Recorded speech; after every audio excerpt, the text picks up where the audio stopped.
Well, it wasn't a bakery. It was a chocolatier shop. We imported primarily truffles from Belgium and the Netherlands and some European chocolates. I think that was a little bit harder because this I know for a 40-year plus period, so that had to be relearned.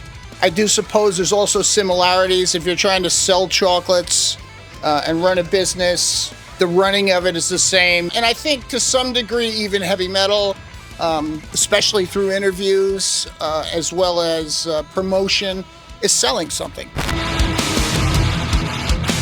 You know, the West Coast was always the place that had a big magnet to it, that drew people to the West Coast from other parts of the United States, whether it be the center of the United States. You know, there's the three major cities. There's Los Angeles, Chicago, and New York. And we were right outside of New York, so we were somewhere where things were happening anyway.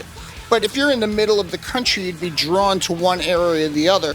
And I think more glamour and glitz was in Los Angeles, so I think it drew people to there. So I don't think that all of the bands were from California or the West Coast, for example. I think the San Francisco bands were from San Francisco because it was a different city than Los Angeles was. But I think, for instance, the glam and hair metal stuff, you saw a lot of bands from Pennsylvania. Will you kiss me?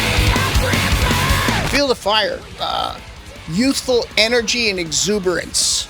So much excitement that it carried the record over the top for me, and I still hear it when I listen to it today. Horoscope, a new proving ground for us. Bobby Gustafson had just left the band after the Years of Decay.